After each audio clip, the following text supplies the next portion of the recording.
Hey everybody, my name is Chris Lindsay and this is One Grung Above. Here we are with episode 7 of our fantastic game here. And in our last episode, the group basically fell into a shadowy dimension. We'll call it the Shadowfell, just for the sake of argument. And they were attacked by the undead hosts of Blop, Bloop, and Blit, who annihilated the party and knocked them unconscious, giving the Golden Croak an opportunity to walk around their barely conscious forms, gloating a lot. After leaving them for dead in another plane of existence, the Grung managed to escape, and they tripped across Amble, who was also being tortured similarly by other forms of undead, whom they saved. And then they left left that plane. Now they are trekking across Cholt with everybody in tow, looking for Kir Sabal. They've landed after their exodus from the Shadowfell, and they're on their way. So where you guys are now, you're on the ground, you've landed. Previously, Amble had summoned a whole host of Feywild giant hornets, and you rode those out of the Shadowfell with their Feywildness all around you. And before you is the pillar of Kir Sabal, which is probably, 5 days walk away. But between you and that is a massive marsh. Luckily, most of you are Grung. Most of us. What are you going to do? Fine. He's drunk. He's fine. We're like, yeah. Didn't I fall into a stress nap or something? Out of the heights. Isn't that where I was last? Stress nap? Yeah, stress nap happened. Yeah. Okay. So I guess I'm still asleep until someone wakes me up. we've been just carrying you along. Or have we? Oh, well, yeah. Well, Amble just kind of grabs you by the foot and drags you along the ground. I like that. Yeah. Sounds very Amble. Since he doesn't move particularly fast, there's no jerking motion. It's actually quite soothing because all the leaves from the jungle fall on the ground, and you're just kind of getting a bath in aloe as you're going, right? The best albino dwarf skin ever. That's once right. You're done with this. Absolutely. Nobody can tell that you're a career alcoholic. So you guys are looking out over this swamp, and literally it's days of swamp between you and this massive pillar of Kir Sabal, which only gets larger and larger and larger as you're walking towards it. And this is not a section of the jungle that you're familiar with. You don't go to this side of Kir Sabal, mainly because when you get too close to Kir Sabal, bird people come down and harass you because you're not bird people. You're frog people. So how do you want to proceed? Bang. Honesty, Bang. Yes. Hi. Make the little one go and scout. I'm already off scouting. I would know that, so I'll do this. I'll be like, It is done. Thank you. Ma'am, if we are met by some of the bird people, do we want to try to talk to them? Yes. Show them my metal.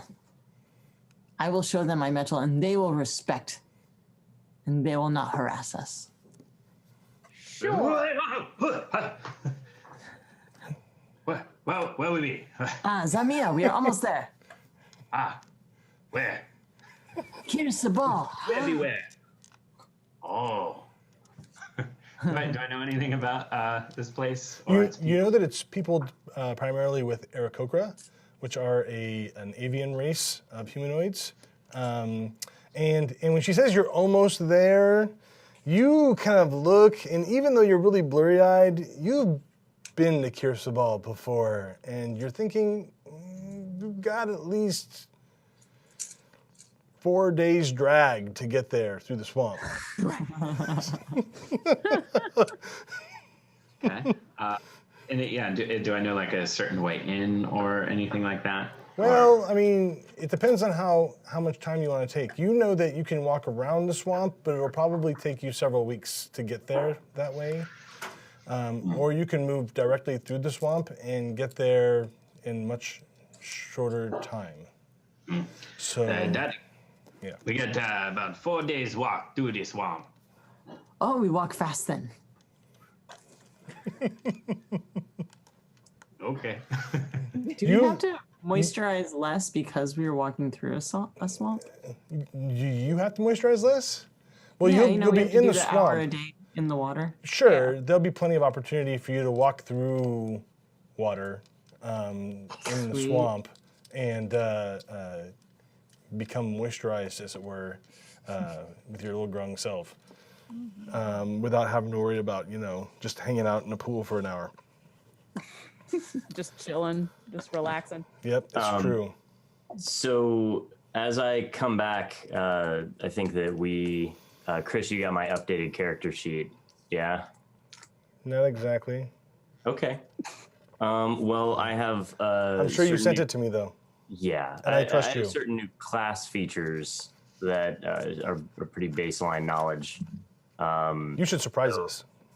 Yeah, well, I think that an appropriate time for that to take into consideration is that I have found a very fast way through the swamp.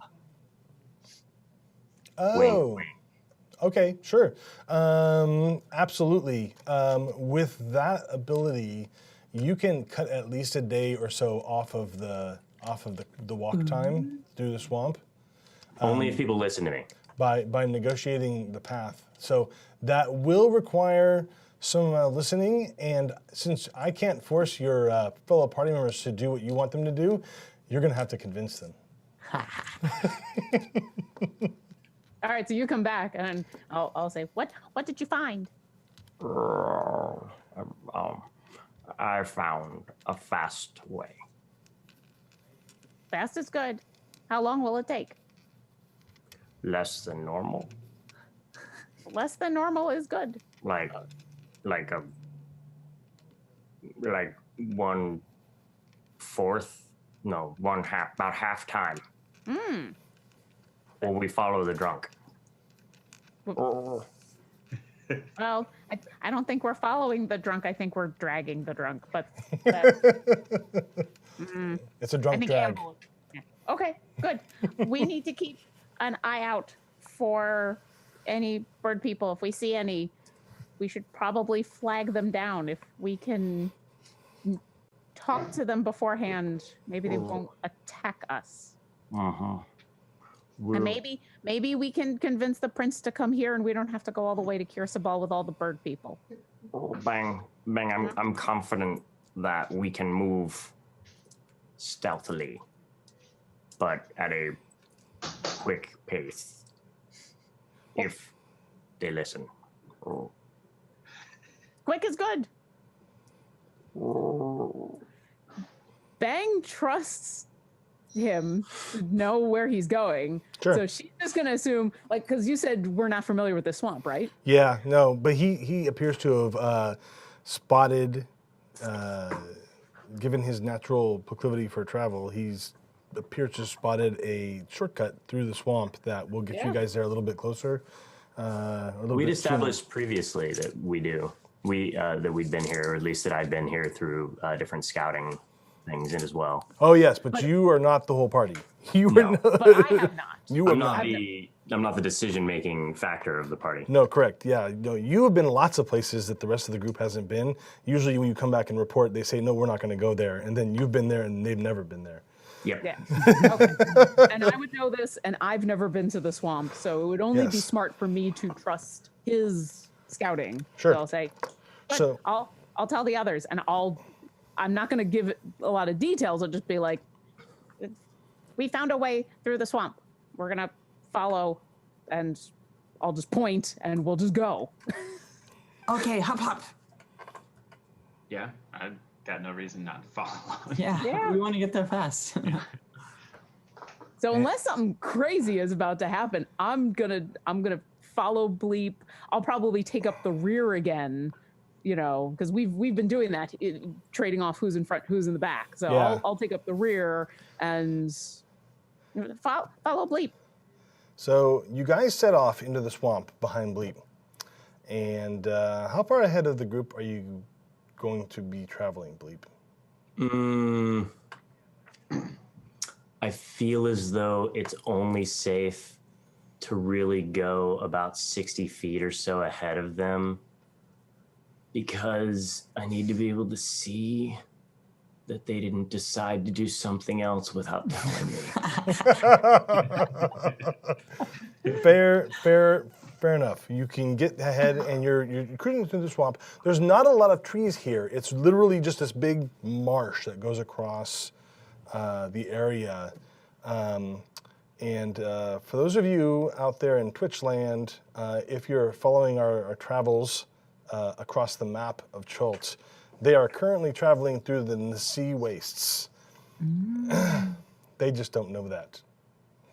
And I'm going to focus on keeping an eye on the skies, looking for Aarakocra that hopefully we can see first, and then decide these are people we want to talk to, or no, we'll stay hidden. But Sure. I'm going to probably look up more than down, and I'll trust the people in front of me to not lead me into an alligator. That sounds good.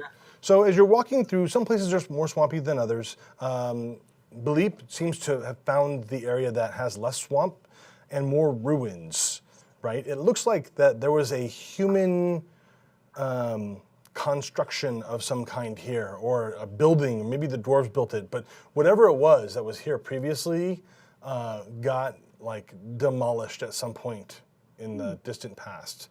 And it's just in ruin everywhere. And so you're kind of moving through this like combination of broken stone ruins and little like pillars on the ground, and then there's quagmire, and you're moving around little pools of water, and I mean that water doesn't look good, and that water's not good, and okay, we're gonna walk into that water, and it's just kind of like a backtracking forward as you're going through this area. But Bleep seems to have found a really solid way of getting through here without having to do too much backtracking. As you get to the end of the first day of travel, I want you guys to go ahead and make me a perception check, please. I see nothing. I didn't roll a 1 though. Neat. I got a 9. You are totally focused on the sky. My perception is going to be a 19 minimum. So I'm trying to look for the other things for those archetypes, since I'm not sure where my character sheet for it is. I'm showing Zamia my new moves. What did you get for your perception, Mia? I got 14. 14. That's not bad. So, 19 on mine. Beleep and Mia, as you guys are cruising along, towards the end of the day, you start to notice these shards on the ground that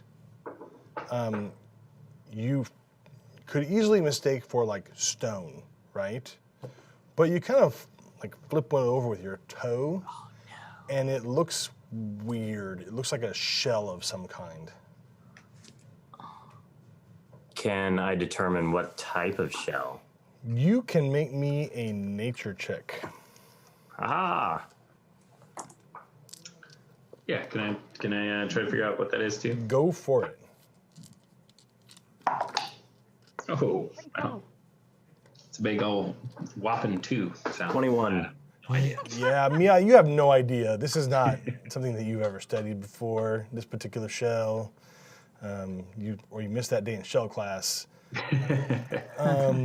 Beleep, this is definitely a piece of turtle shell. Does Amble see it yet? Amble is doing the exact same thing that Bangerang is doing, and he is like totally focused. And you've never seen a turtle like turtle stretch out amazingly up all the way out of their shell, and they have this long neck, and so he can crane his head all the way back to where the back of his head is almost resting on his shell back here. And he looks up in the The two of sky. us are pointing out fluffy clouds. That one kind of looks like a rabbit. Yep. Okay, and we're still presently walking. The group is like in walk. We're walking. Yeah, you're moving along. The funniest thing Okay. about Amble when he's doing that right there is that despite the fact that he has not looked at the ground probably for the last 4 hours, he's never tripped over anything. Right? He always seems to walk around the little cruddy parts of the water that nobody wants to get into. It's like he's somehow supernaturally aware of the land around him, and he just doesn't need to look. And he's looking up at the sky, looking for a bird or anything else hostile in the air that might attack you guys. Okay, so before he notices what's on the ground, I guess as soon as I start seeing them, and I see more than one, I'm going to move back and stand in front of Bang, but wait, not say like wait to be acknowledged, not say anything as she walks into me. Okay. With my crappy perception, yeah, I'd probably be like, oh, and that one, oh. Yeah, you bump like basically, face to face right there with Bleep as he seems to have stopped. Hi. Tell him to stop. We all need to stop. No, hand signals. You come with me. Bam. We'll be right back. And as we hop off, I'll be like, what did you find? So I'll take Bangerang up to the shells, and I'll show her, and I'll be like, "Oh, turtle." And I'll examine one. Oh. Can I tell how it was dismantled? Yeah, it was going to be my question. Make an investigate check. That's a good question. Both of us? Sure, if you want to try and tell that as well. Or one of you can assist for advantage, and that's fine too. What about insight? No, insight is more about, talking with people's. Okay. You were the one who found it, so I'll assist you. I'll be like, I'll ask you and say, hey. Do you know what did this? So I got a 17. Do I know it did this? So it looks like, all the edges around it are really kind of irregular, and the other ones you see are also very irregular. There's no pattern to it at all. There's no it's not like a cut or anything. So whatever it was, it literally exploded. The other thing you can determine from your investigation is that there is some moss and stuff growing on these pieces of shell, which is partially why they were hard to spot to begin with. So whatever happened here happened a long time ago. Okay, so I say I'd kind of look at Bang and I go, oh.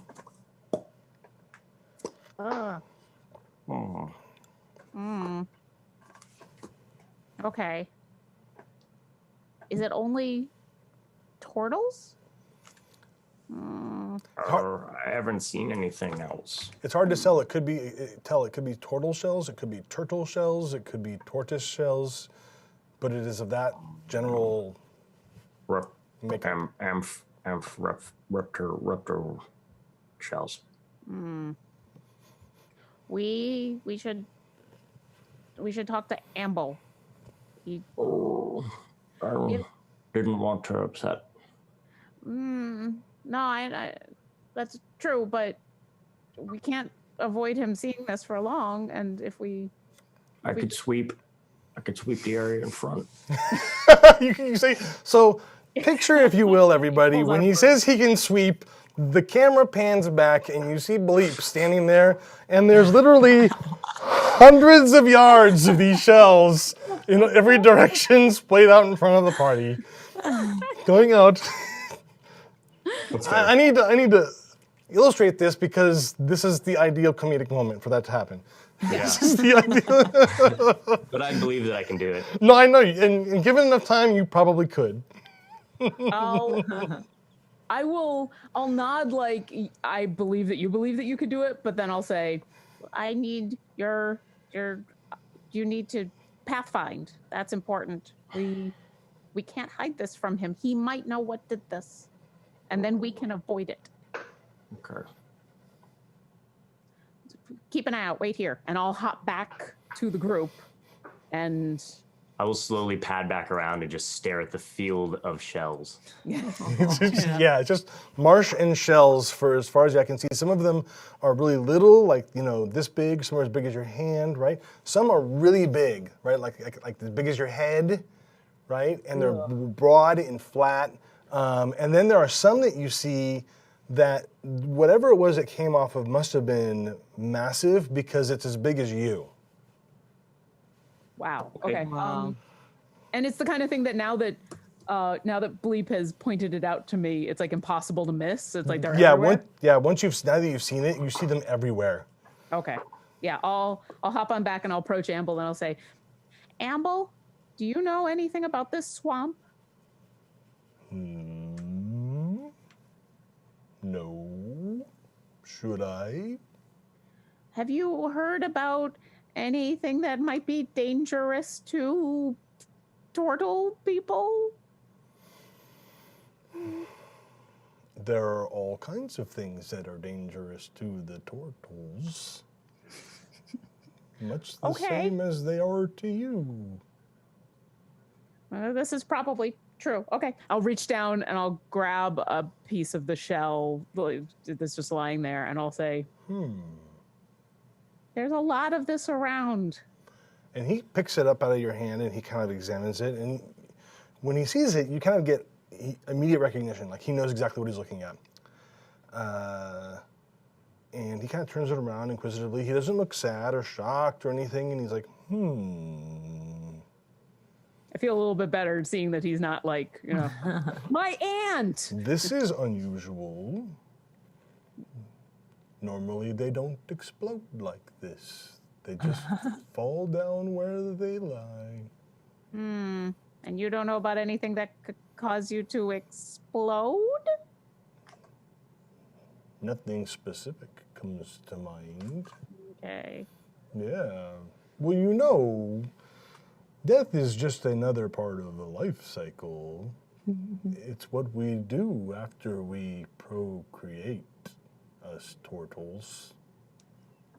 First, True. we make eggs, then we die. That's a long time from now for me. I would like it to be a long time from now for all of us. And when it happens, I don't want to explode. Whatever did this, it was a long time ago. This turtle, probably a turtle, that was really big and very old. How big? And he stops and he thinks for literally like 3 or 4 minutes, which is an eternity to sit there and stare at a turtle with no expression on his face. But eventually he kind of glances back and he looks like he's calculating, he's doing math in his head, and he's like, this one was probably as big as a dragon. What? Amble, how big are you going to get? I'm all grown up. Oh. And for a moment, Bang is actually going to be kind of disappointed. Like, oh. All right. She'll look at everybody and say, We should be careful. If these are everywhere, even if this was a long time ago, whatever caused this might still be here. This And this looks like a graveyard of some kind. oh, that's creepy. Like elephant graveyard kind of thing. It's a turtle graveyard. I'm saying that out of character for sure. I assume that Zamia and I have walked up at this point. Yeah. Oh, I assumed the three of you were together, so I would have had this conversation in front of the two of you because Okay. Right, but I don't. Well, you're relaying to us, right? Because I can't talk to Amble. I don't know what he says. Oh yeah, shoot! I Okay. forgot about that. Yes, I will be translating. I'm like, cool. What are you guys talking about? There are all kinds of conversations you can have, by the way, and never inform anybody of anything if that was your choice. I'm just saying. That's, No, oh no, this one I intended to have in front of everybody. Sure. And I'm I gotta pull out my talkie map. I totally forgot. But yeah, I will totally relate that whole graveyards and thing. Blah blah blah. So you become like the little train in the airport terminal where it says the same thing like 4 times in different languages. And now I know a couple more languages, so I can even start doing it in those. Yep. Okay. And then I'll go back. I mean, unless you guys have some. Do either of you know what might have caused a No, but we have to move fast now. We Okay. move faster. No explode. No, Yes, ma'am. Oh, and I'll go hopping back up. Docking in place, ready to go. Come, let's go. I'll hop back up to Bleep and I'll relay. Amble was okay. No, this is good that that you found this. These are old turtles. These are huge turtles, dragon turtles, massive turtles, crazy turtles, but old. So we're gonna still just try to go very fast and get it, but be careful. While you were waiting, Bleep, one of the things that you found that you thought was odd was you found a big piece. It was probably about the size of a hubcap of one of these shells. And it looks like it has an old piece of stone that has been mortared directly to the top of it. Okay. So it's like a gong with a stone with like a brick mortared to it. It's like a shell with a brick mortar to it. Like right, but the shell is actually circular. Well, it isn't an entire shell. It was just a piece of a shell and a piece of a brick and some mortar. So, Do I see this? What am I gleaning off of this sort of hard to say. You don't know a lot about masonry, but you know somebody who does. So you're looking at this. I come up and so when you come up, I'm staring at it. Okay, and I rattle all this off, and I go. Ah. So Mia, you see what he's looking at when he's kind of like looking at this weird thing, like a giant frisbee with a piece of rock mortared to the side of it. Mm-hmm. Give me that. Go ahead and make me a stone cunning check. At advantage. Ooh. Oof, well. Oh my god, I rolled a 2 and a 3. Oh man, new dice. Well, what does 3 get you when you add numbers to it? Well, I add history to it, right? Yeah, I got it. Yeah, and it's twice your proficiency bonus. I'm not proficient in history, though. That's okay. You treat it as though you are. In this case, I see. So twice. So it'd be +6 plus your intelligence, I think. Intelligence. Okay. I got 0 on that too. I got zero intelligence. So we're gonna go with 9. You got 9. And you're looking at it. You don't know who did this, but you can tell the basics. The basics is somebody built a building on the back of a turtle. Somebody be making buildings on the back of turtles. I'm really big turtles. Sorry. Yeah, Amble like So Kayla Gwyn is coming out kind now. of takes that in thoughtfully. Well, yeah, Amble said some of these turtles could be the size of dragons. So That makes sense. That's good. We move. Keep going. Oh no, I agree. This is creepy. We're in the middle of a graveyard. Let's go. I take off. Yeah. All right. Let him go, and I'll get back into the back, and I will keeping out a look on the sky because I don't know where exploding things are coming from. So I'm just gonna keep looking for Aarakocra. Cool. So you're looking up again. Amble is looking down now. He's like looking down, and he's kind of like steadying the ground as you guys are walking along. Again, his head doesn't move when he's doing that. His head is straight down, and it's like he doesn't trip or anything. He just kind of cruises along.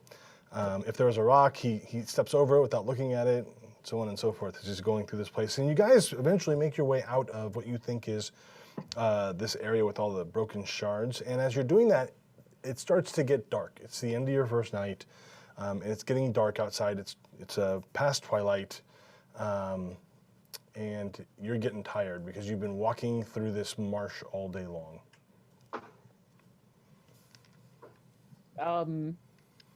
once we're out of the turtle graveyard, I'll start looking for a place for us to camp for the night. I'm still going. Honesty. Yes, ma'am. Find a place for us to sleep. I'm Yes, tired. ma'am. And she's gone.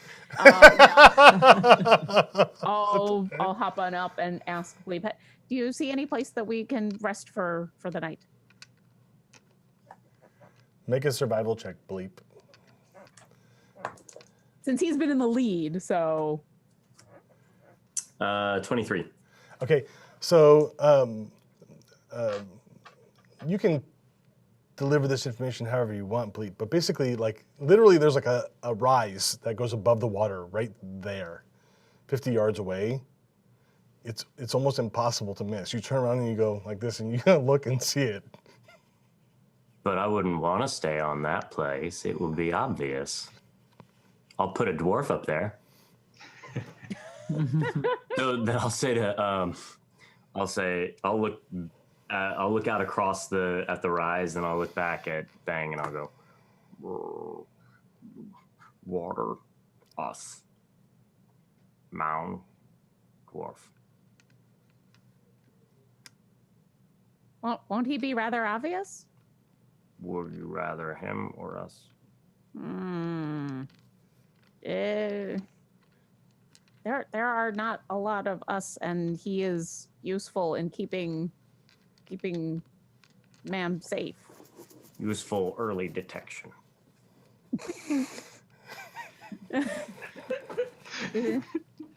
Is there any other place where we can all be safe? Not attract attention at all? I'll look for fallen trees. Decoys are only good if we want to get into a fight. Not true. So I would like to look around and see like kind of what the trees look like here. Like we're in a swamp. Is it barren of trees? Is it? Yeah, there's sky? no living trees here at all. I mean, you might get like a little scrub tree once in a while, but I mean, you couldn't hide behind it. Okay, so it's like a desert of a swamp. Yeah, it's got like there's lots of shrubbery. Okay, how many turtle shells are around? There's a smattering now, but it's not nearly as prevalent here as it was past earlier in the day. Okay, I would like to maybe see how I can build some sort of shelter out of the shells, like maybe with survival or something, and with in the vision of, I'm trying to remember the name of that movie, but I think it's just called like Mars or something. It was a Patrick Swayze and Sidney Poitier. Oh, Is it Red Planet? Red Planet. yes. No, it's not Red Planet. Red Planet had Val Kilmer in it, but it's something. You get the idea. So you're gonna strap a bunch of like turtle You're gonna make a shells dome. to some shrubbery and stuff. I see him doing that, and I'll help out. Sure, make a survival check, and because he's helping, go ahead and make it an advantage. Why not? Okay. When I see him help, I will give him a. I'll just return it. Okay, that's guy code stuff. So that'll be for survival. 16 and 8, 24. Okay, so you managed to construct quite a sizable shelter, and why don't you roll me a D4? 4. 4? Okay, it will fit 4 people. That's okay. Someone's got to stay out and stand Gotta watch. keep watch. So There you go. Yep. While they're doing that, can I, because I've got this wanderer feat that lets me get food and water for me and up to 5 other people, if the land will provide. How much can I scavenge around in the area while they're building a shelter? Quite a bit, actually. Excellent. So you move around the area and you start collecting up. There are still like edible like plants and stuff amongst the things that you find. They don't taste great, but I mean, it's all relative. And plus, inside the swamp, there are like really tiny blind fish and small fish and little like frog eggs that you could eat if you really wanted to. Wait. Is that cannibalism? Yes. She says Only it's if they're cannibalism. Grung. And the eggs of other creatures. Even you find a couple of like large bird eggs. That's fine. Bird eggs are fine. Yeah, I'll gather up everything else and bring all that back. And I'll also kind of use that as a chance to scout around before the watches begin and get a lay of the land. Okay. And then Sure. come back with an armful of stuff that does not include any frog eggs. Okay. because- No frog eggs were harmed in the making of this meal. No. That's a direction I don't want to go in. All right. But hey, So you do all this stuff and you guys make a camp, and Amble walks up to the top of the rise, and you hear and now there's a turtle shell sitting on top of the rise, a whole one, and okay. it's got a turtle in it. So wait, there's like a mound of shells and then a shell on top of the shell. No. I mean, like you guys are on your shells that are down near the water, and then there's this up on the rise thing that nobody is staying on.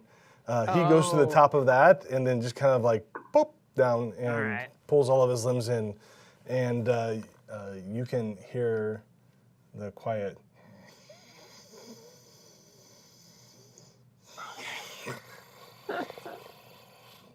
Man, I wish I could do that. I would like to swim about the watery area here if it is deep enough, Sure. and check for traps. Check for what? Traps Sure. Go of the ahead DM and variety. make me an investigation check. Something made somebody explode. Why not? All right, that'll be only a 12. Nope. You don't see anything that looks like a trap. In fact, you don't see anything that looks like anybody civilized has been here for quite some time. Cool. I'll go ahead and take first watch. I'll climb the hill and I'll climb on top of Amble and I'll take first watch and I'd like to keeping an eye on the sky, especially. Okay.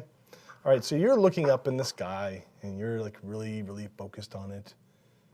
Make me a perception check at Sky check. disadvantage. Disadvantage. Yes. Oh no.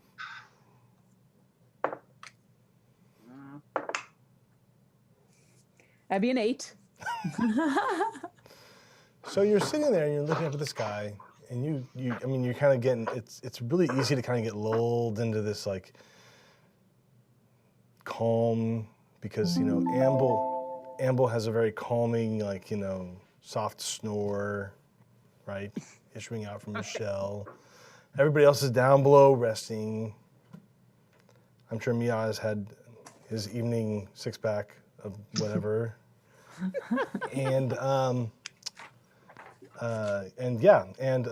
something bad happens. Of course.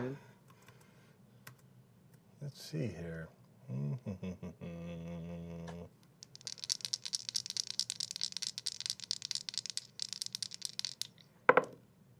Bang is gonna think it's all her fault. Is 25 hit your armor class? Wait, let me look. Oh yeah. Something literally barrels you off the top of Amble, and you go flying to the other side of the turtle. Oh my god. You've taken 13 points of damage, Okay. Oh, wow. and there's a not so heartening crunch sound that comes from your body when this happens. Yeah.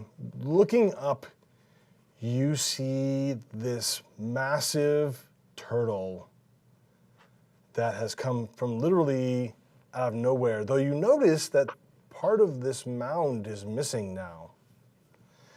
And the turtle shit. is about, 4 times the size of Amble. Okay. in Aquan, but incredibly loudly in an attempt to warn everybody around me that crap. I will say in Aquan to this turtle that's just attacked me. Don't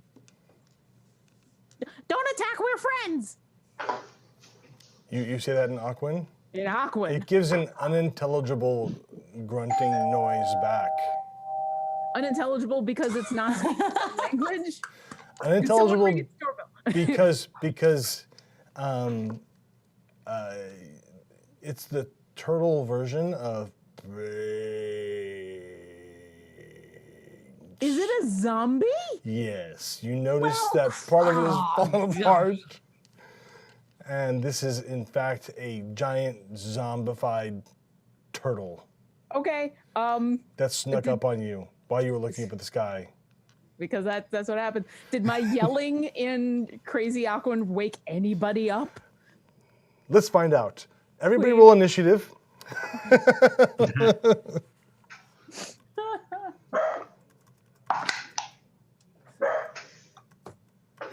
16. 15. 18, surprisingly. Who said somebody said 12. 16. I wasn't looking at the screen. 17. 16 for Satine.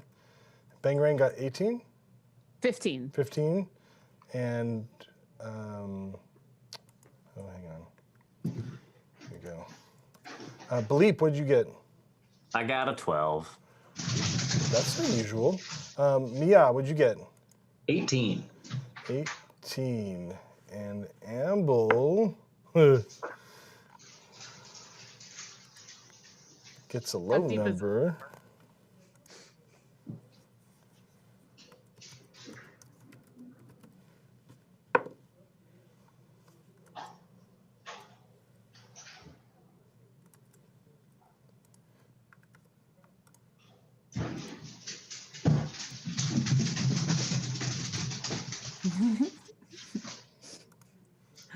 A whole herd of something just ran by. That's the noise of zombie turtle. Those claws on the ground. Yes, absolutely. Mia, why don't you go ahead and make me a, let's see, how do I want to do this? Make me a perception check to wake up. Okay. And make it at disadvantage. Nope. Ooh, well, the first one was a 2. Yeah, so we're going with 5. Okay, so you roll over on your turn and continue to sleep. Oh no. Dot and Con, make me a perception check. And That is- make it regular. 18. Okay, you wake up. Huh? Waking up is your action. You can still move. Oh. How far away am I from them? You can't tell. You're under a turtle carapace that Bleep built. I run out to see what is happening. Okay, so you wake up and you jump up and run out from underneath the turtle shells that you guys put together, and you see this giant rotting turtle attacking Bangerang.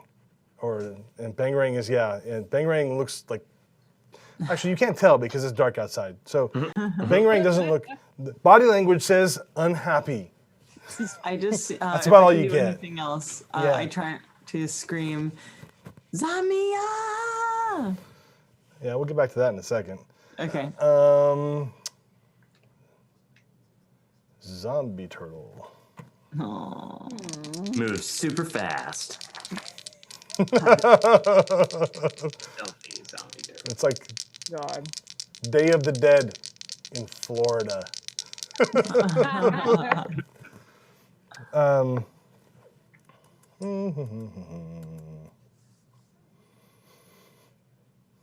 Zombie turtle raises its head and brings this hard, like, chin thing that it has in the bottom of its jaw down on Amble's shell.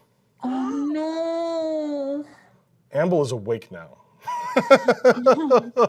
You guys hear a kind of a grunt sound come from where Amble is. Yeah. Bleep, make me a perception check, please. That'll be a 23. 23, you wake right up. That's your action. If you want, you can move out from underneath the carapace. Well, I would like to very carefully, like stealthily, move up to the edge and peek out. Sure, absolutely. Make me a stealth check. Not very good. That'll be a 9. 9. Okay.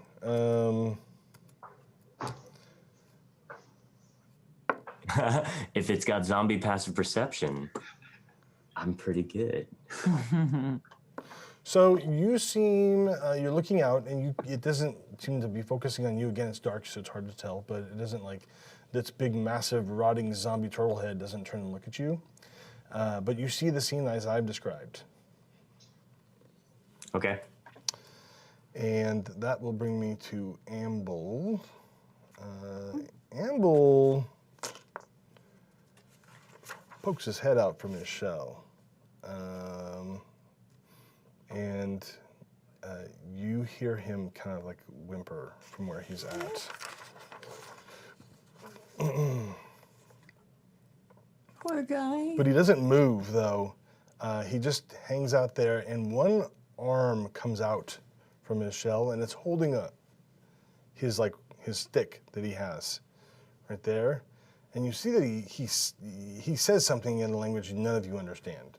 And the stick, you can see it faint aura around the stick from where you are up on the hilltop there. And he swings it. And you hear like a crack sound, like a bat hitting something out of the park, on a Sunday afternoon, basically, as the stick like connects with the lower jaw of the massive undead turtle. Yes. And the head kind of jerks a little bit to one side, and Amble stands up, and he is done. And that brings me back around to Mia. Mia, make me a perception check normally. Do I not get to go? Stunned. Yeah. I am still alive. I totally skipped you. I'm so sorry. That's it. Yes, I'll you go get. now. Yes, you get to go. You Okay. were looking for some kind of tactical advantage up to this point, and now you're ready to do your thing. Oh. That means I have to do something brilliant. Well, guess what I'm going to do? I freak out because I see this head come down on Amble, and I hear him whimper and this crack. And so I pull both my daggers out, and I want to leap on top of the zombie turtle's head Sure. and start stabbing. Yeah. Okay. Yep. Panic, by the way, also an option. Panic. Heck yeah, there's a bunch of that. That's going to be a 21. Okay, so you jump up and you jam one of your daggers into this thing. Pushing it through the shell is really hard, but you do manage to hit and like basically penetrate the shell of the giant zombie turtle. Awesome. And do I get sneak attack because Amble's next to it? Yes. Awesome. But they don't. All right.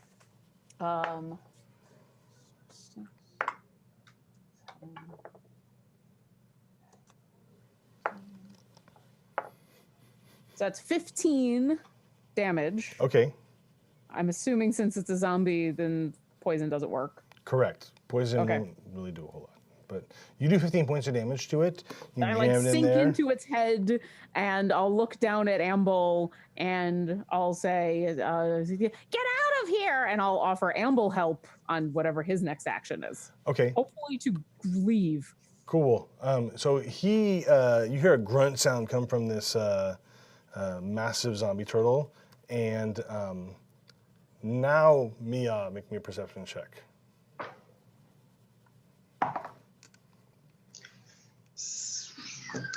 9. Oh, jeez. 9. Mia turns over the other direction and continues to softly snore. He's like,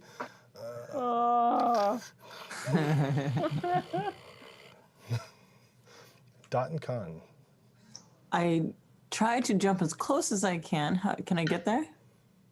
Sure. Yeah, you can jump up there.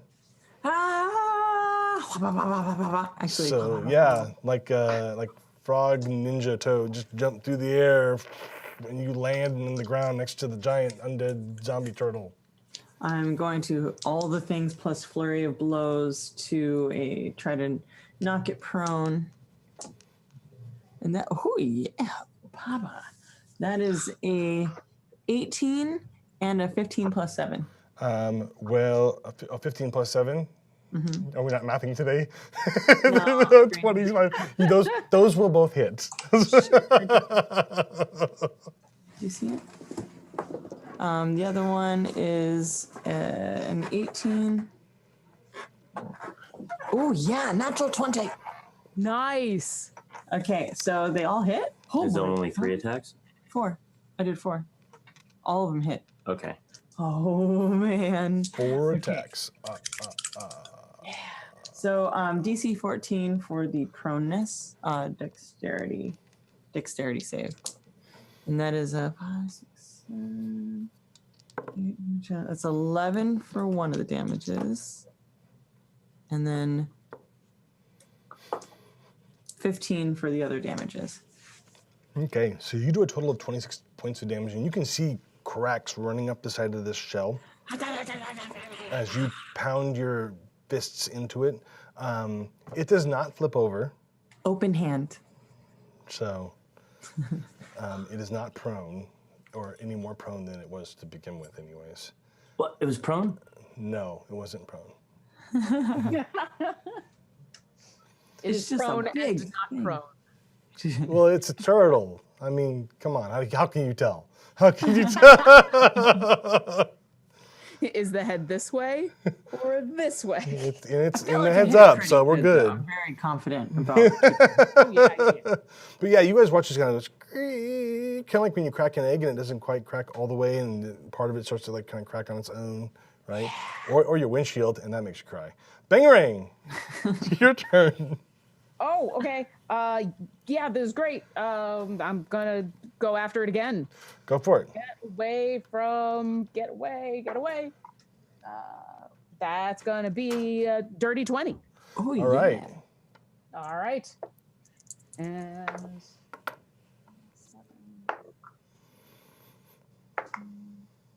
19 damage. Ow. I'm still just on its head, making turtle soup. Okay. So you stab into it again, and that crack runs even wider before, and you can see the shell starting to peel apart, and like ichor just kind of goes out of the thing, where its rotten body on the inside of the shell is just kind of like splitting, and pustules are breaking and exploding, and it's disgusting. It's the worst is. turtle soup you've ever seen. It's awesome. And now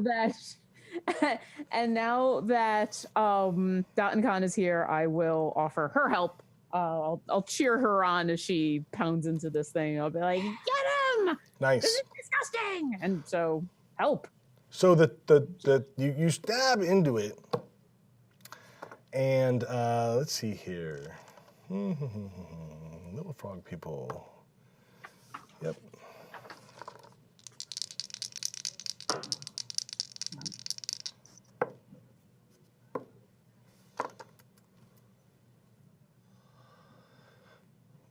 Bangerang, roll your choice, athletics or acrobatics. Okay, well it's definitely gonna be an acrobatics. Okay. 15. Okay. The giant turtle zombie grabs you in its mouth. Ah, I can't uncanny frog this. Well, you can take less damage, but you're grappled still. Okay. All right. I'll take whatever I can get. Half damage will be 6 points as Okay. it bites into you. And then it will turn and attempt to flee away from the hill with you in its mouth. Oh my god. I'm getting kidnapped. You're being turtle napped. Turtle. No, you're just fast food. This is. This does not make me happy. Yes, giant zombie turtle just out in the middle of the marsh looking for a bite. So he goes dashing off, and that will give Amble and Dot and Con both a opportunity attack. Sweet. Amble will miss. He still has I'm help from also me miss. from before, so he's advantage. What? He will And you still have miss. I still miss. Amble was not. He was surprised by that. Okay. Yeah, it's a 7, 8, 9, 10, 11. It's a 12 to hit. Okay. Cool. That's a miss. Mm. So the giant zombie turtle turns and it moves 30 feet down the other side of the hill away from the party, with Bangerang in its mouth. I thought it was the hill. No, it was just part of the hill. Oh, I thought it was the part. Okay, I'm seeing a very different size of a hill. You were picturing Never-Ending Story with the turtle that rises. yeah, I didn't. Oh, no. I mean, well, maybe. Who knows? Yeah. I just saw a mound out of the water, not It's a hard to tell. It's really dark. hill. You know? Nice. Sure. Just saying. All right. So, Bleep. Okay, is it an action for me to flipper Miyagi in the face as I'm moving out of the? Yeah, it would take you an action to wake him up. I don't really want to wake him. I just want to kick him in the face. And you're making him as an excuse. And that's an attack, and that's also an action. All right, so if I'm seeing this this turn and move, then I'm gonna go full bore racing after and fire off an arrow as I do. Okay, so you go moving that direction really fast, and you fire your bow. Roll an attack roll. And it can't see me, yes? No, it can't see you. So then that'll be a 23. Okay, you shoot it in its turtle tail. I shoot the turtle tail. And I'm gonna do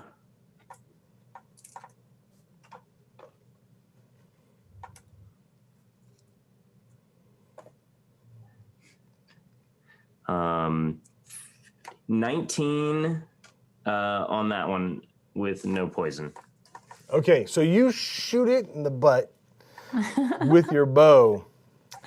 At this point, a couple of things happens.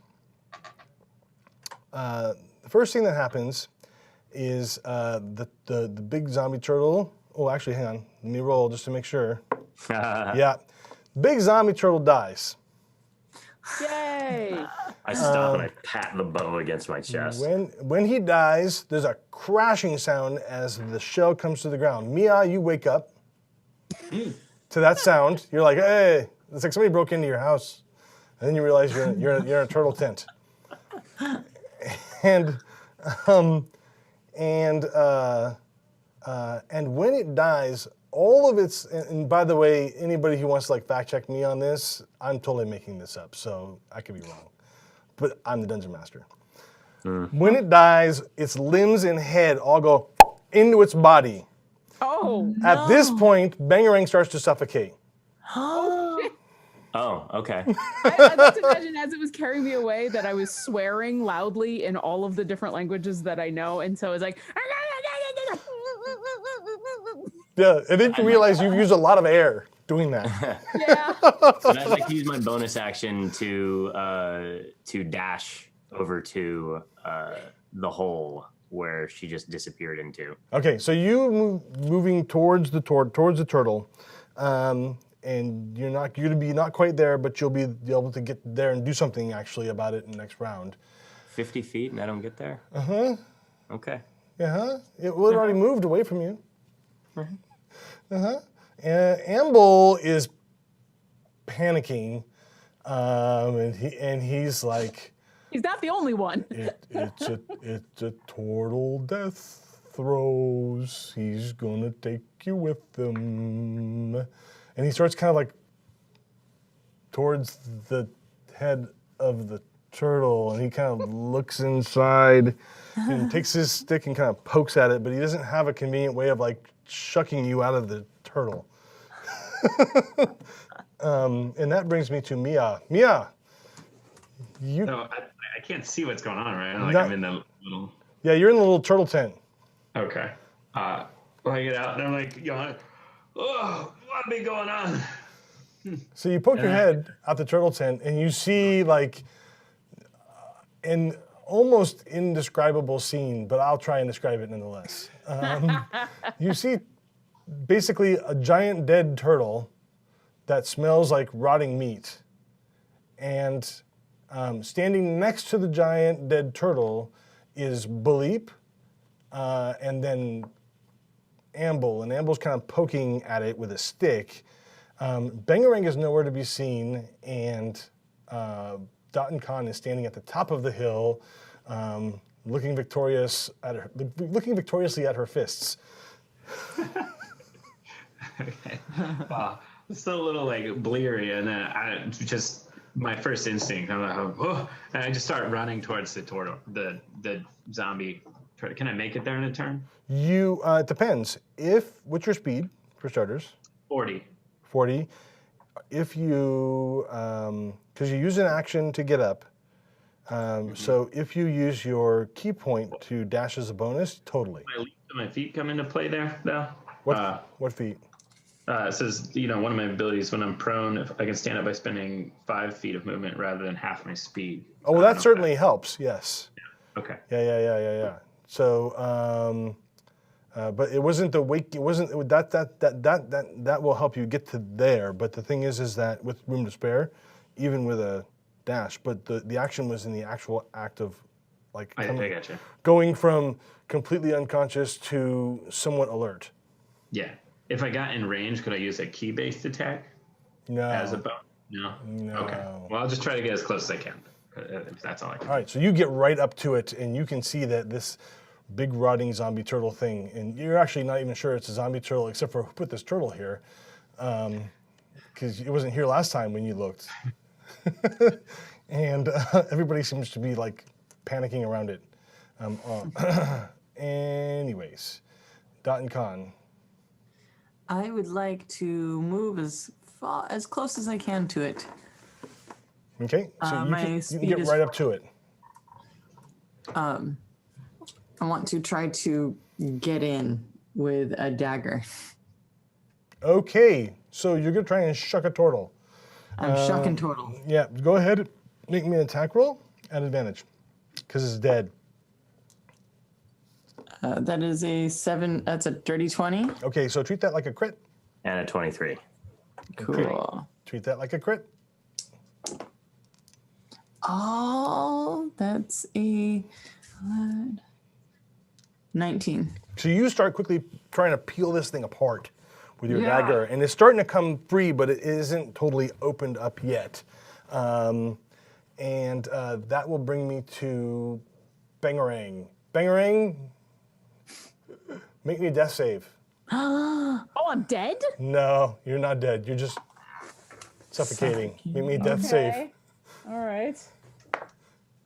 That's an 11. Okay, you're fine for the moment. You're Okay. holding your breath. All right. And what do you want to do? Well, what I want to do and what I can do are two completely different things. All right, so it's got me in its mouth, in its shell. Yup. Okay. I have questions. Go ahead. Will thaumaturgy let me open its mouth? No. All right. I've got a set of wood carver's tools. Sure. Is there anything in there that'll let me shuck myself? You can totally attack it with your woodcarver's tools if you want to try and start basically cutting your way out. Oh, well, if that's the case, I'll just dagger my way out. That is also possible, yes. I was just wondering, like, if the wood carver's tools had a way to like angle me out. No. If you had a crowbar, it might be helpful. Yeah. Did anybody else bring that Holocaust cloak in that cart that we left back there with the albino? No, if you had a crowbar, that would be helpful. But in this case, your dagger is probably the better choice. No, I will just grab the dagger and start chucking. Go for it. All right. Roll to hit. I'll even say you get advantage to attack, and you get to crit if you hit. Okay. Because you're attacking from the inside. I am. You're kind of surrounded by it, as it were. Its whole head. That'd be 18. All right, that'll hit. Okay. Hey, do I get sneak attack because my friends are next to it? Oh, sure, why not? And it's a crit, so yay. Yes, crit your sneak attack. Just to crit with my sneak attack. That's 4, 8, 12, 19, 30. So that's 36. Okay, so rotten turtle guts goes spewing. You don't see this Bangerang, but the rest of the party sees this. Goes spewing out the front of the head hole where the turtle's head was, and all over Amble, who looks distressed. Fair enough. and Baleep, what are you gonna do? I will have my dagger out, and actually, I'll have my scimitar and my dagger. I'll pull them as I'm heading that way. Okay. And I will go to town. Okay, go for it. Right where the explosion of ichor and mucus happened. Nice. Ichor and mucus. I like both of those words. First attack is going to be a 26. Wow. Yeah. That'll hit. And the second attack is going to be a 15. All right. That'll miss. That Okay. second one goes wild and hits its shell. But the first one hits, and you get sneak attack, and you crit. As it turns out, peeling apart a massively huge turtle is a task.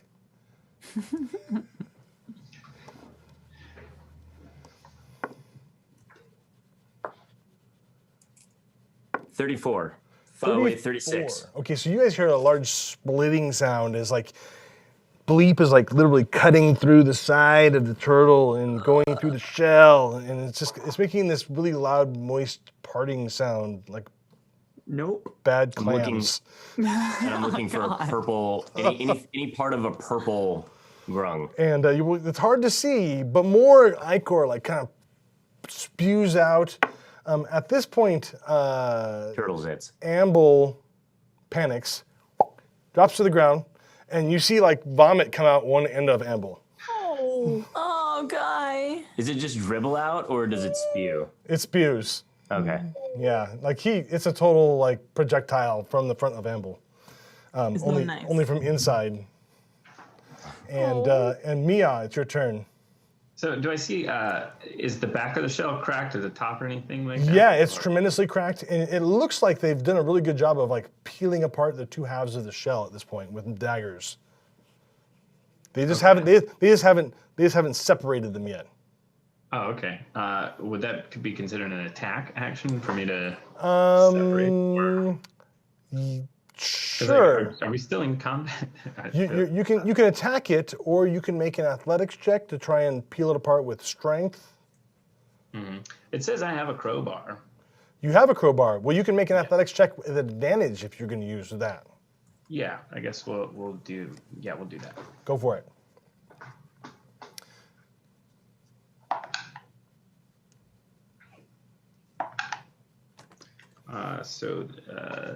That'll be 19. Oh, good. So Mia comes running up there, and he takes a crowbar and he sticks it in the side where you guys have made all these holes along the side to try and with the fists and the daggers and the stabbing and the spewing and stuff.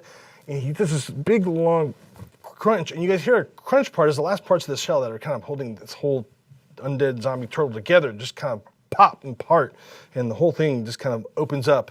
And at that point, Bangerang can breathe. Yay. And you guys can kind of make out this purpleness in the middle of this rotten green quagmire that is the former zombie body of the turtle. Oh, just rescue.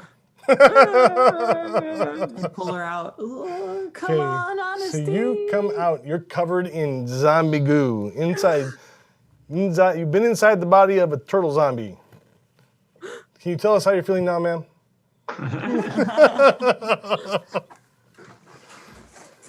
I take a moment and I'm just like, and then I just start walking for the nearest body of water.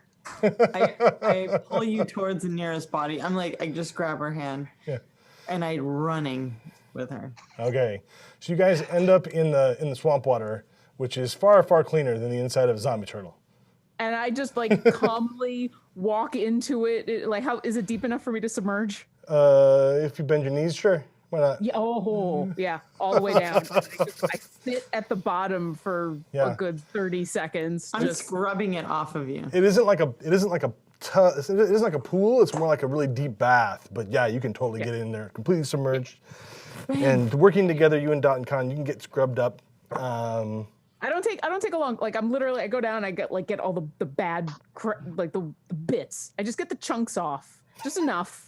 And then I want to get out and then just calmly walk over to Amble. And is he still like in his shell? Huh?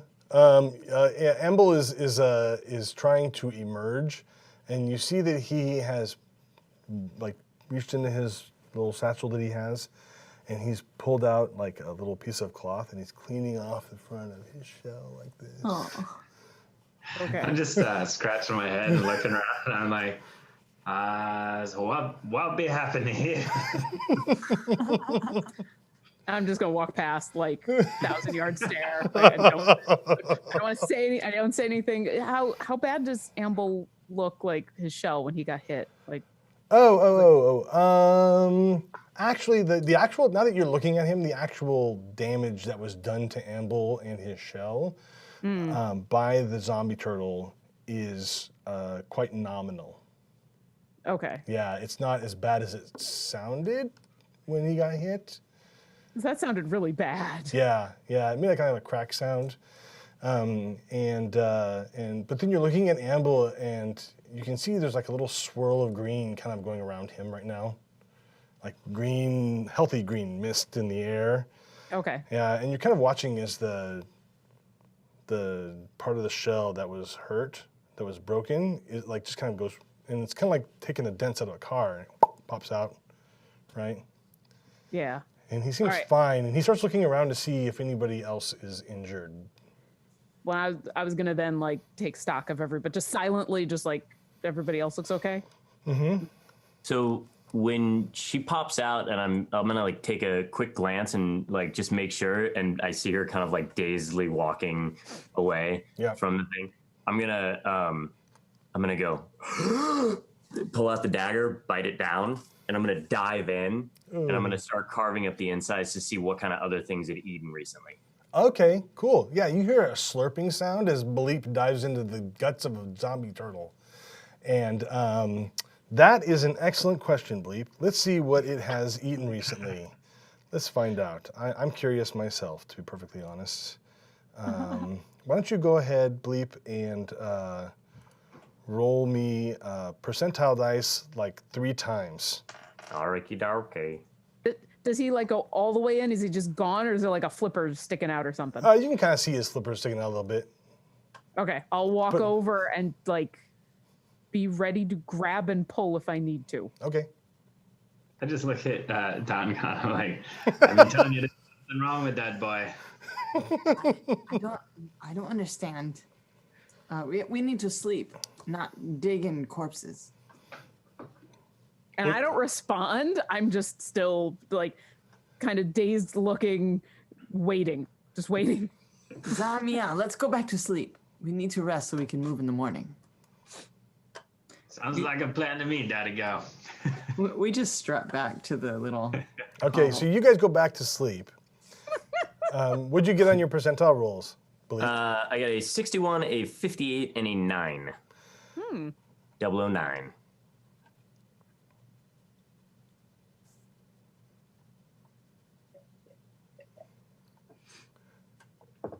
So you find the hilt of a broken sword and a little piece of the blade is still sticking out of it, but the sword itself is completely gone. What was that third number again? I got a 61, a 58, and a 9. 9. You also find a rope necklace from which dangles 4 mummified fingers of indeterminate race. Love it. And the other one, you find a strange alabaster mask. What's it look like? An alabaster mask. It looks like a human face. Oh, okay. Yeah.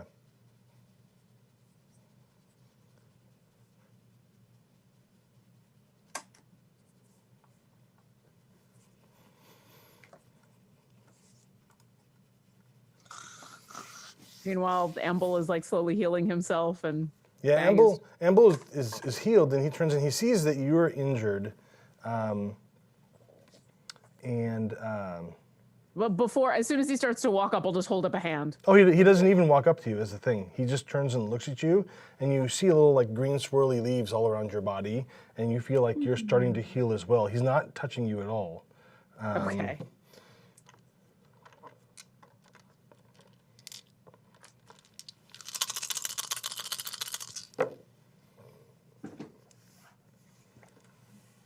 And you'll get 15 hit points back. Okay. Wow.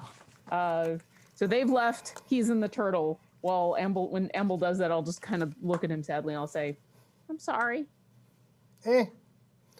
Amble's like, it's just the Undead turtle. It happens. No, but it happened on my watch. I was watching too. You were asleep. Yes, I was watching. Oh, Amble. And then Bangerang will just kind of go back to absent, like half staring out in the distance and half just waiting to help bleep out. Nope. Nothing happens at this point. The rest of the evening will pass uneventfully, as apparently. Because how could it be more eventful than that? Well, that and nothing living would like to be anywhere near the rotting corpse of a former undead zombie turtle. Yeah. On my watch, I would like to collect a number of these remaining shells that look like they might still be able to take a lick. Cool. And I'm going to present Miog with the hilt of the broken sword. Sure. It's actually the sword is kind of tarnished, but or I should say the hilt is tarnished, but in good condition. Oh, but it's got like the blade is broken on it, right? Yeah. There's a kind of little shard of a blade sticking out, and it's been obviously broken off. Okay. Does it look like I could actually it could still have some use, or Hard to say. as a martial type individual, would I believe that I could actually use it to some effect? As a martial individual, you believe that if you took it to somebody who knew how to craft such things, they might be able to tell you if they could, reconstruct a weapon out of it. Yes. Okay, then I don't give him anything. All right. I just stow these things and I wear the rope of mummified fingers. Yep. And the mask. Right on. Except your head kind of sticks out, so it's like this. Yeah, he's got the mask kind of perched up on his head, so it kind of comes down, and he's got the front of his face right here, and it just kind of sticks out over the end of it like that. When I see Bangerang next, I go, oh, human hat.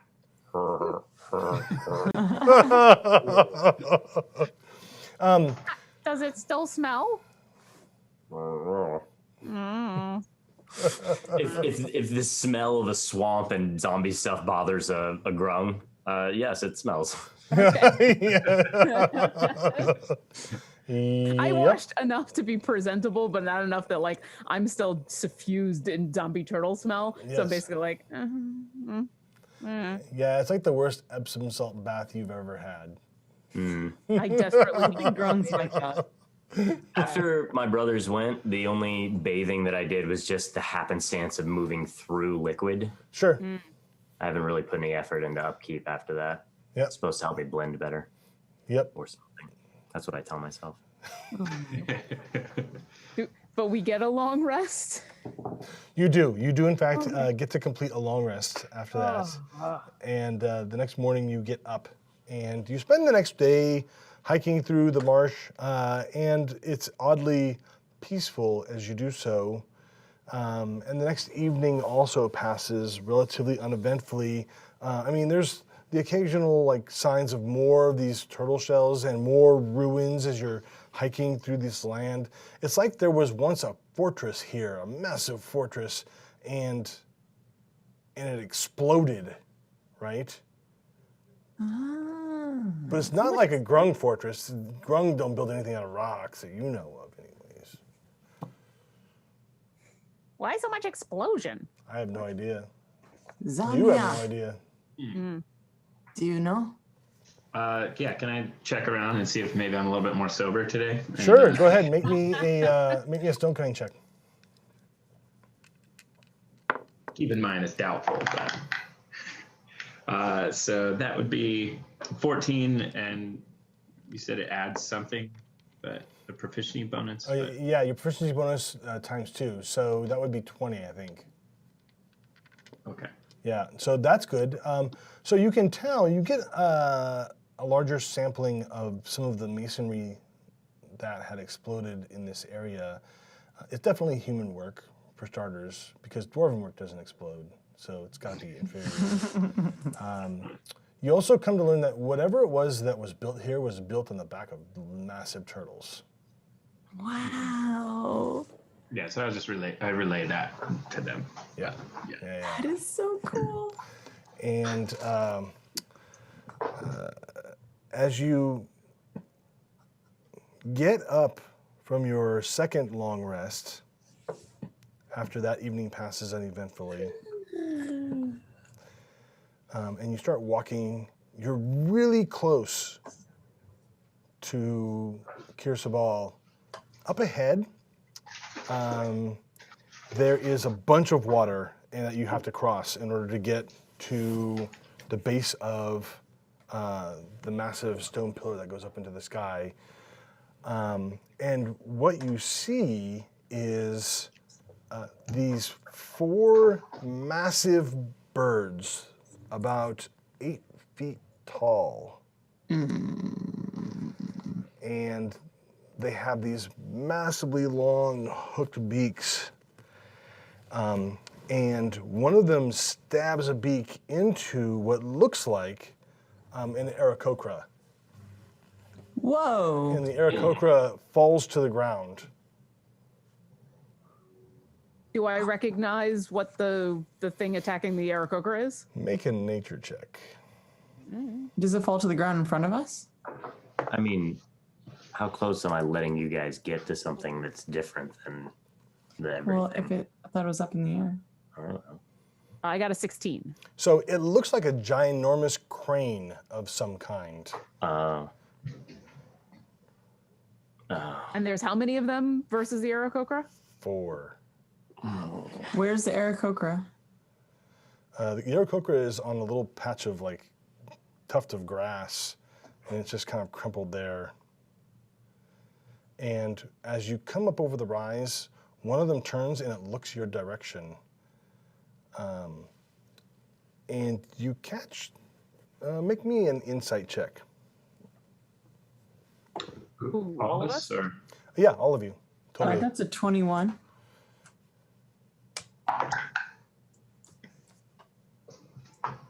It's an 8. I had a 25. Wow. Okay. Wow. How about you, Bleep? Moment of clarity. Bleep is going to get a, I think it's a 6, unless this has something to do with my new abilities. I don't believe it does. That's wisdom check, right? But Yeah. So, so Bleep and Bangerang, you're really focused on the fact that these things have a large weapon attached to the front of their face. I would get my favored humanoid thingies, enemies. Uh-huh. I took monstrosity. Okay. So I would have advantage on anything to recall any type of information, or like wisdom and intelligence checks for information and tracking procedures. Go ahead and make another check then. That one will be a 16. 16. Okay. So,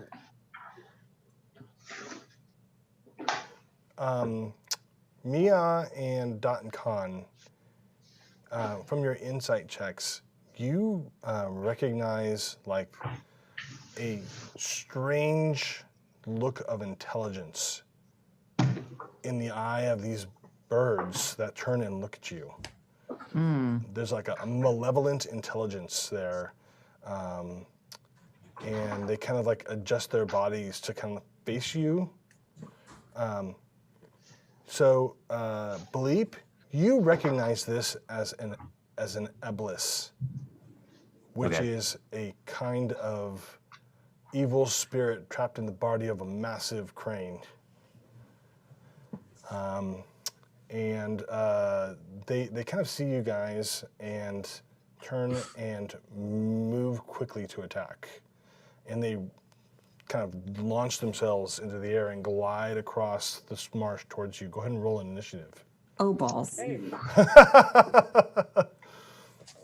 14.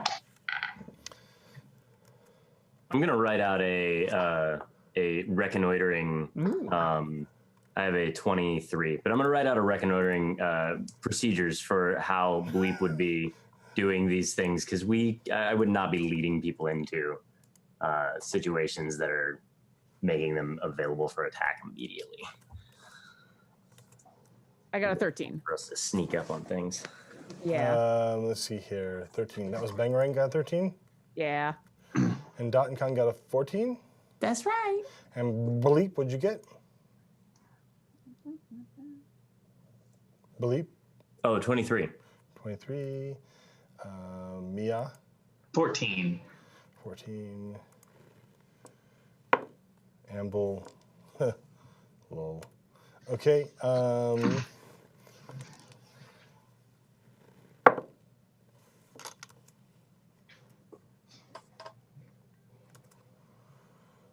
Well, that's the thing. These creatures are actually pretty far away from you still, Bleep. They are, yeah, they're at least like 80 yards away, but they can see you from here, and they appear to be in some kind of like predatory hunting mode.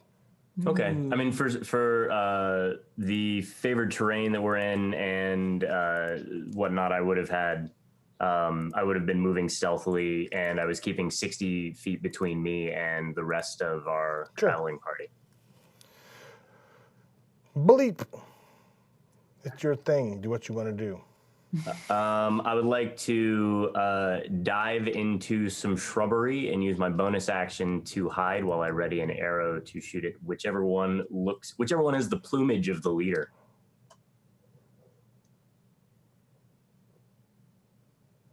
Okay. They all look equally.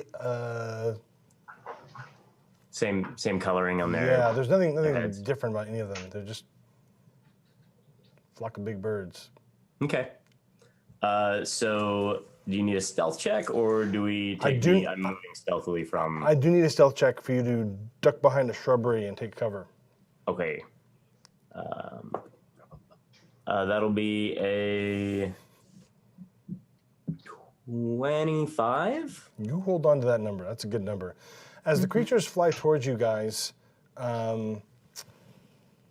it's kind of strange. It's almost like the air of the swamp around causes you to not be able to see clearly or something, because it almost looks like their forms blur out a little bit. Oh, man. Okay. Okay, and they use their whole turn moving. They're done after that. Well, not their whole turn, but Moving and casting. moving and doing stuff and things. Yeah. Mia, Uh-huh. Do I get to make my action? didn't you do an action? I used my bonus action. Well, you should have stopped me. Go ahead. I just did. No, I mean, before I said all the things and the stuff. Well, I crit, so it doesn't matter what they have. We'll just go ahead and burn that slot.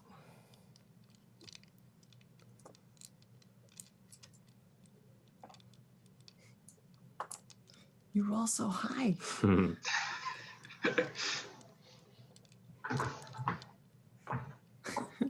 Wow, that was a lot of doubles. Yeah.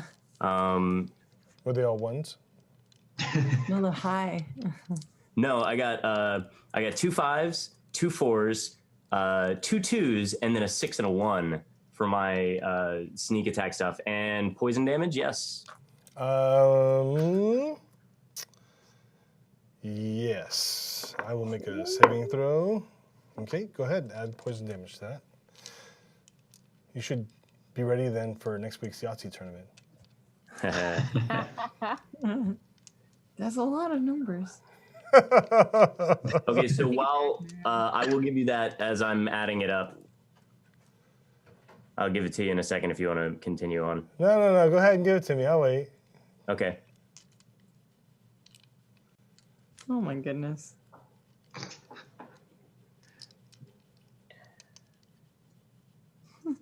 So that is...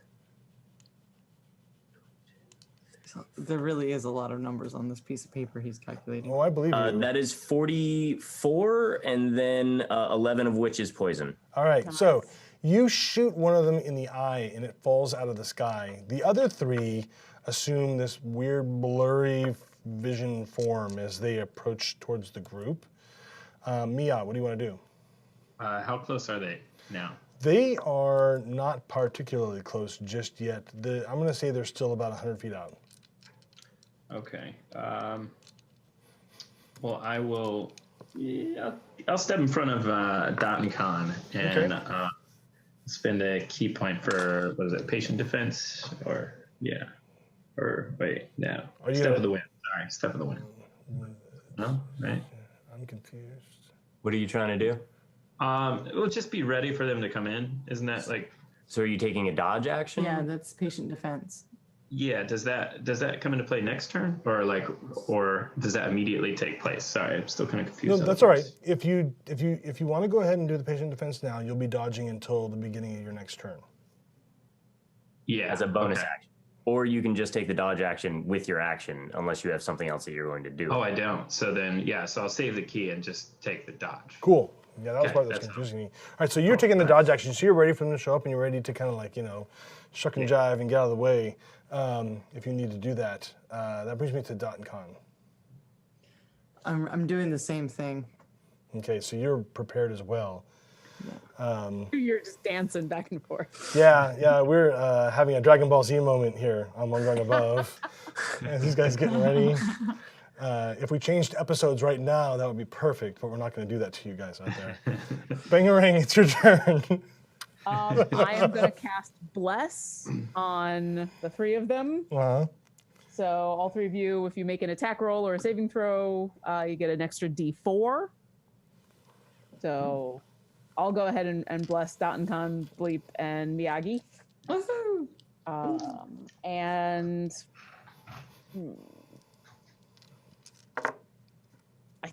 that's probably all I can do, since they're way too far away. Yeah. So yeah, I will bless them, and I mean, I guess I could try to hide. I can bless and then try to dive into a different shrubbery. Sure, go for it. Make me a dive into the shrubbery check. Sure. Shrub diving is where it's at. It's super fun. Shrub diving? Yeah. It's way safer than base jumping, by the way. I was so impressed with my bless that I rolled a 6, where I rolled a 3. Okay. And I add 6. So you dive behind the shrub and you come up and you kind of stick your arms out like this. I stealth and then I cast bless. Yes. I do it in the wrong order, basically. Yeah. Bangerang, super genius.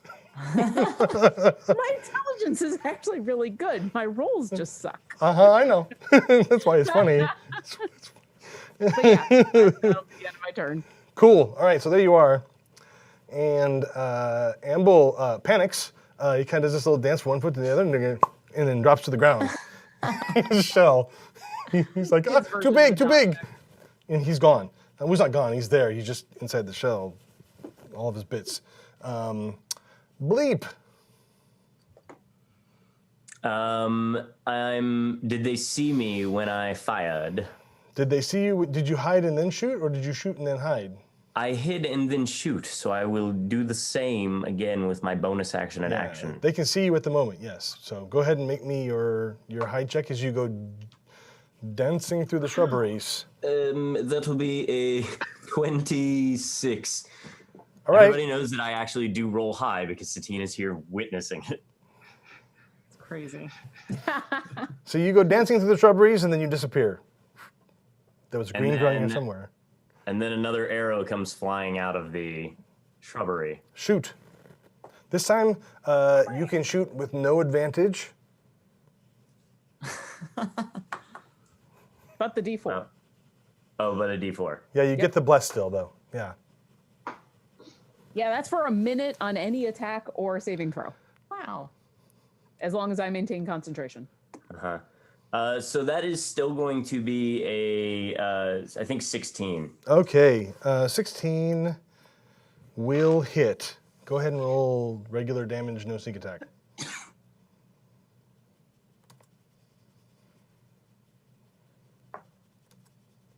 So that would be con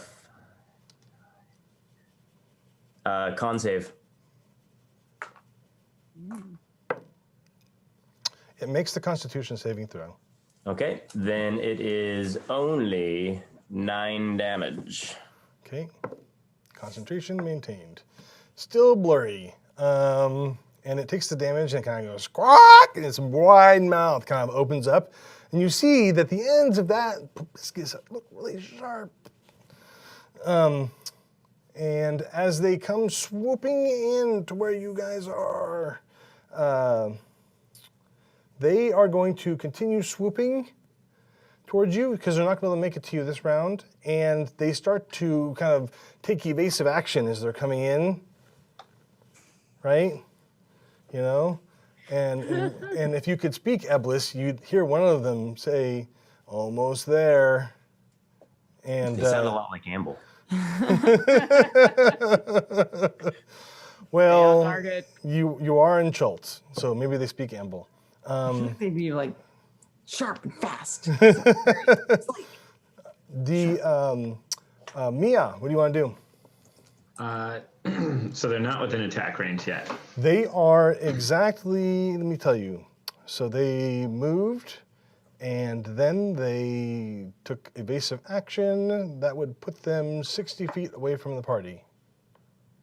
Okay, so I couldn't hit them anyways. Okay, well then I guess I'll just still stand in front of Dottie and use dodge again. Same thing as last. Okay, continue Dragon Ball Z Maneuver 3. Yep. Okay, Dot and Con. I'm going to keep dodging as well. Okay, cool. Bangerang. I'm gonna shoot the same one that Bleep did, or try to anyway. Go for it. You do not get, in fact, you get disadvantage. Okay. But I do get the D4. 14? 14 will just hit. Ah, all right. They con saving throw. It's making a con saving throw.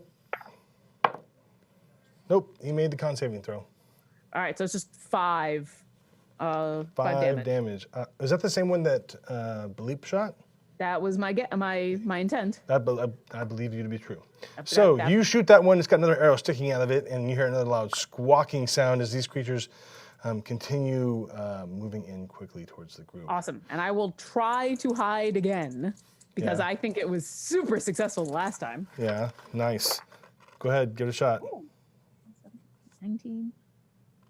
That was a 26. I remembered to pull my arms inside the bush this time. Yes, yeah, this time you much more successfully, you find a purple bush, actually, with that. So, or a bush with purple flowers. Yep, and I hide. Cool. Concentration check on that one? Good point. He makes it.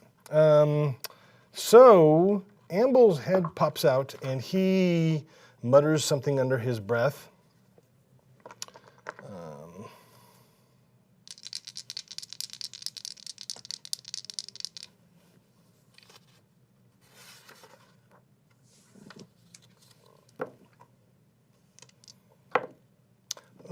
And you see that a burst of fairy light almost encapsulate the Iblis as they come towards you, but they manage to avoid it, and so they're not under the effect of a fairy fire spell that Amble just fired off at them. Good idea, though. Bleep. Bleep dives into another bush with a bonus action. Go for it. That'll be a 16. 18. 18. Right on. So you're gonna hit. Oh, that was for the hiding. But The hiding. Sorry. All right, let's do this thing. I might be able to see you with that. Oh, I shouldn't roll a d12. I should roll a d20. Or use their passive perception. No. There's nothing passive about the perception right now. But would you say you got again? I'm sorry. I think I said that was a 16 or an 18. But I'll go with 18. Yeah, you're hidden. okay, and then the attack roll on that would be a dirty 20. Okay, that'll hit. And poison save.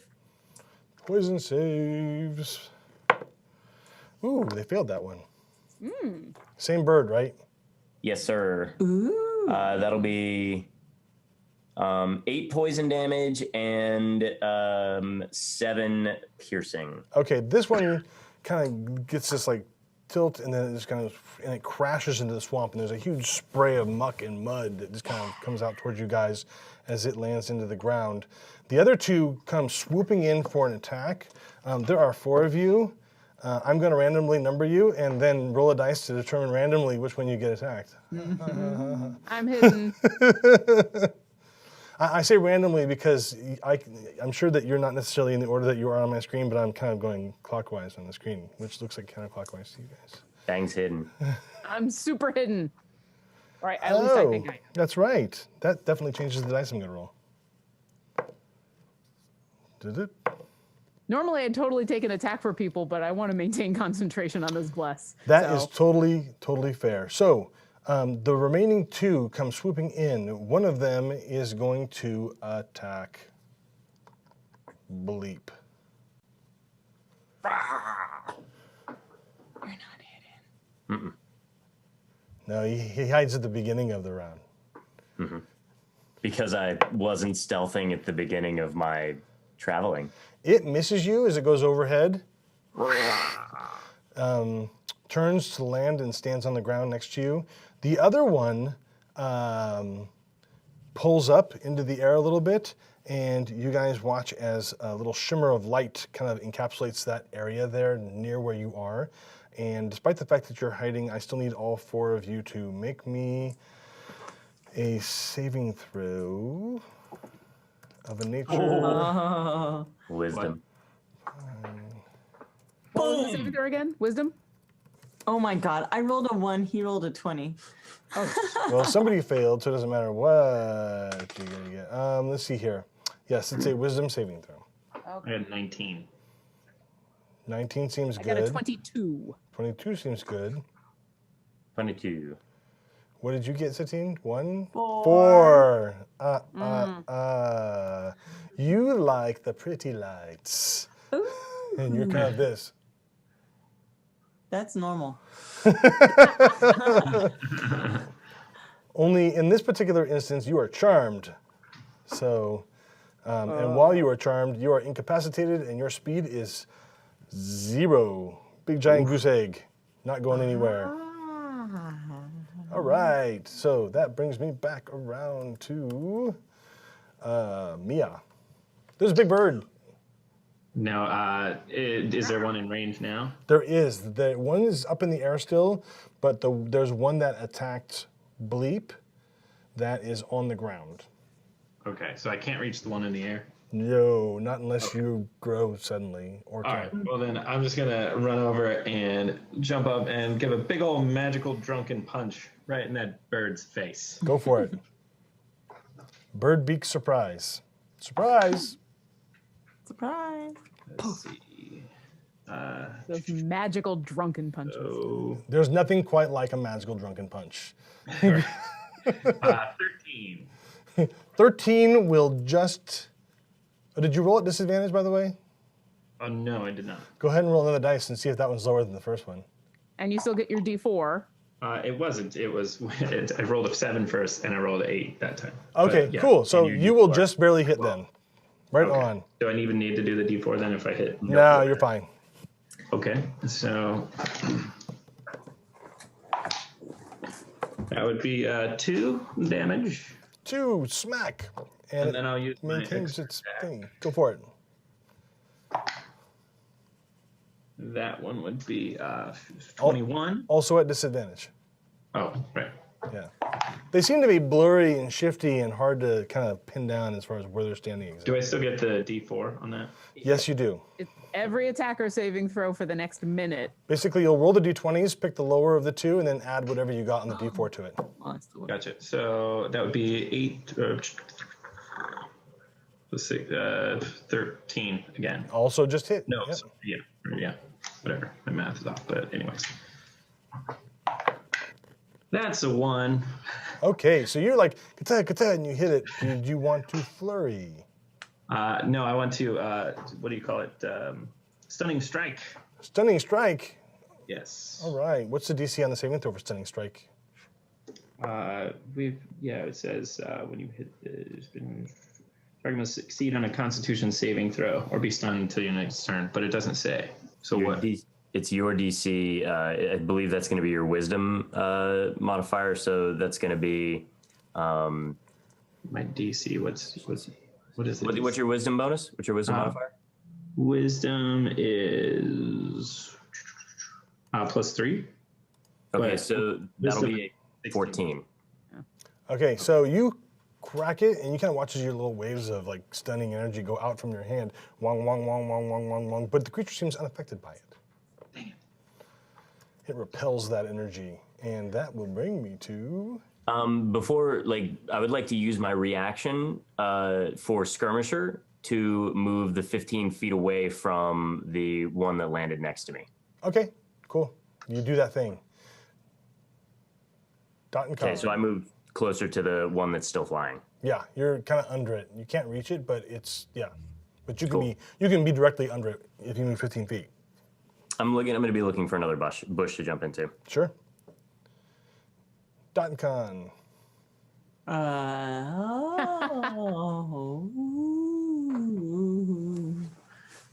I'm charmed. That's a. Oh, Yeah. that's right. Yeah. Make me another wisdom Nice to saving see. throw. Mm-mm. She doesn't get another wisdom saving throw? I rolled a 1. Am Yeah, I? she doesn't get another one anyway, but she rolled a 1. But don't say if he's the dungeon master, it's his rules. But yeah, I'm still rolled a 1. Oh, you're right. Yeah, check that out. All right. Well, I give you a free one, but too bad. Sorry. You literally everyone. Bangerang, what do you want to do? You're hidden. I am, which is exciting. Okay, I'm gonna shoot the one that's flying up in the sky because I'm assuming I see the whole interaction of stunning thing happen with. You do, yeah. Yeah, I want to shoot that one then. Okay. All right.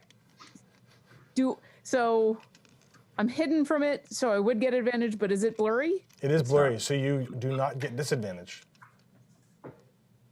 So it's a straight roll? Regular roll. Okay.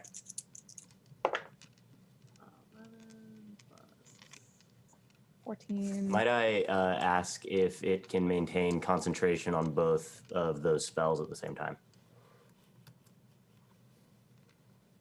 Oh, sure, why not? Okay. That's a dirty 20 to hit it.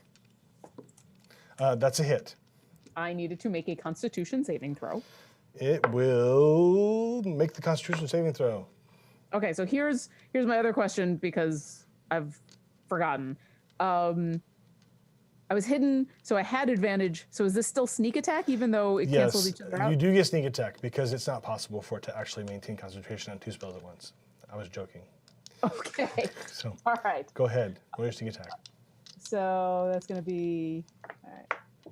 2, 8.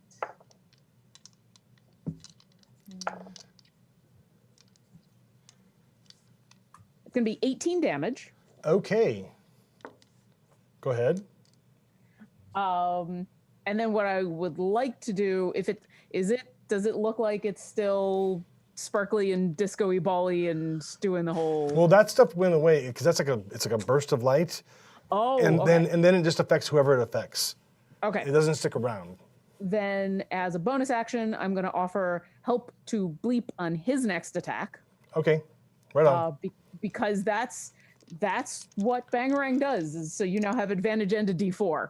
Cool. Amble stays right where he's at. He's not sure what to do, and he doesn't want to attack, and he's torn between helping you guys and killing a creature, which he doesn't really like the idea of. Bleep. I will, since I don't need a bush anymore, I will just fire up in the air at the one above me. Roll to hit. No bush required. That'll be a 27 to hit. That's Hit. my job. I replace bushes. Con saving throw, please. Failed the con saving throw this time. Evidently, your guys' poison takes a while to kind of build up in the system, and then eventually there's a failure and everything kind of falls apart. And then poison. Yep.